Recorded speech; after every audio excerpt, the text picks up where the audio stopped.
Everyone, আসসালামু আলাইকুম। কেমন আছেন সবাই? আজকে মর্নিং শিফটে একটু তাড়াতাড়ি ঘুম থেকে উঠছি। প্রতি বছর স্কুলে ক্রীড়া প্রতিযোগিতা যে বার্ষিক খেলাটা হয়, সেখানে কিন্তু আমার ছেলে 2টা খেলাতে অংশগ্রহণ করেছে। স্কুলে যাওয়ার সাথে সাথে হেড টিচাররা ছিল, তারা প্রত্যেকটা বাচ্চাদেরকে একইভাবে সিরিয়ালে দাঁড় করায় এবং পাশে একটি মাঠ ছিল, সেই মাঠের মধ্যে প্র্যাকটিসের জন্য নিয়ে যায়। তো এক এক করে কিন্তু সব বাচ্চারা এখানে দাঁড়িয়ে আছে খেলাধুলা করার জন্য। তো প্রথম শিফটে মেয়েদের দৌড় দেয়, আর দ্বিতীয় শিফটে কেজিতে আমার ছেলে পড়ে, তো ওদের দৌড় ছিল। তো আমার দৌড়ে কিন্তু প্র্যাকটিসে তৃতীয় হয়। এই তো দেখতে পাচ্ছেন আমার ছেলে দাঁড়িয়ে আছে, এখন কিন্তু সে দৌড় দিবে। আর সে তেমন একটা দৌড় দিতে পারতেছিল না, কারণ ঢাকা শহরে তো দৌড়াদৌড়ি কোনো জায়গাই নেই। বাচ্চারা ঘুম থেকে উঠে মোবাইল, আর রাতে ঘুমানোর আগ পর্যন্ত মোবাইল ছাড়া তো তাদের কোনো গতি। এটা ছিল দ্বিতীয় দিনের ভিডিও, আর আজকে ছিল ফাইনাল রাউন্ড, তাই মাঠটাকে একটু ডেকোরেট করেছিল। আর এই খেলার জন্যই সব টিচাররা একই রঙের শাড়ি পরে, মাশাআল্লাহ সবাইকে কিন্তু সুন্দর লাগছিল। আর এরপরে কিন্তু প্রত্যেকটা বাচ্চাকে একইভাবে সিরিয়ালে দাঁড় করায়। আর যেহেতু আমার বাচ্চার ড্রেসটা আমি এখনও রেডি করতে পারিনি, তাই ও আনড্রেসে ও খেলাতে অংশগ্রহণ করেছিল। আর এরপর ম্যাডাম হেড ম্যাডাম আর কি, উনি প্রত্যেকটা খেলার জন্য বক্তব্য দিয়ে যাচ্ছেন কিভাবে কি করতে হবে।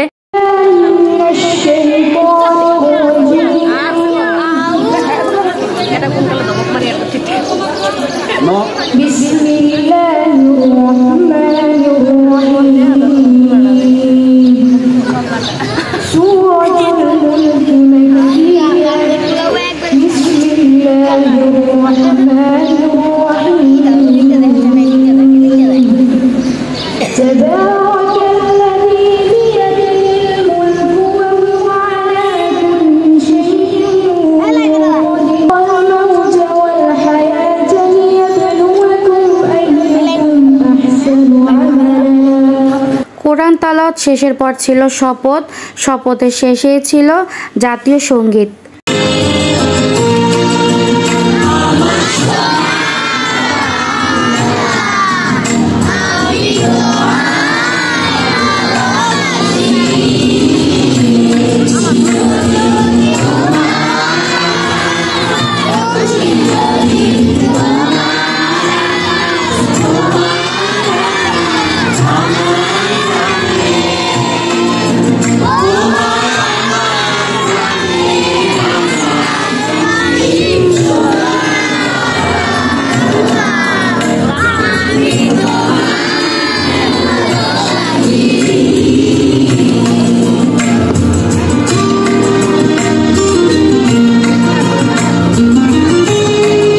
এরপর ছিল আমার ছেলের খেলাধুলা, আর এখন দৌড় প্রতিযোগিতা। আমার ছেলে এখন দৌড় দিবে।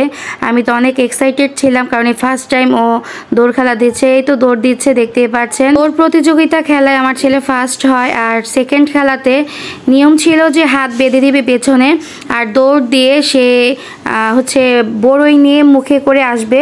কিন্তু এই খেলাটাতে আমার ছেলে পারেনি, কারণ আপনারা ভিডিওতে দেখতে পারবেন যে যখন বাঁশি ফু দেয়, সে অন্যমনস্ক থাকার কারণে সে 1 থেকে 1.5 সেকেন্ড পরে আর কি দৌড়টা দেয়, তো এর জন্য আর পারেনি। আর এই তো দেখতে পাচ্ছেন সে কিন্তু একেবারে লেট করে ফেলছে, তার জন্য আর পারেনি।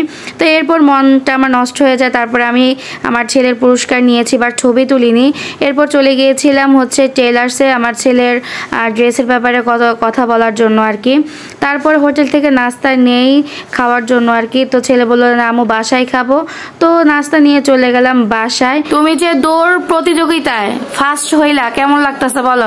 অনেক ভালো লাগতেছে, সেই সাথে একটা পুরস্কার পেয়েছি, অনেক ভালো লাগতেছে।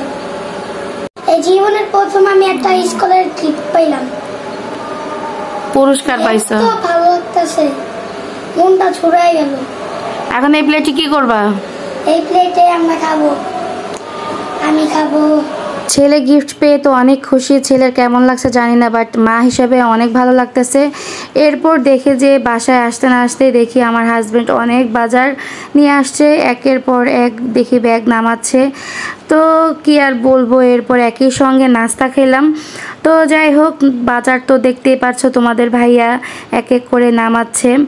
তো এখন অনেক কাজ এবং রান্নাও করতে হবে, সে খাবার খেয়ে দুপুরে তার দোকানেও যাবে। তো যাই হোক, আজ এই পর্যন্ত। সবাই ভালো থাকবেন, সুস্থ থাকবেন, আল্লাহ হাফেজ।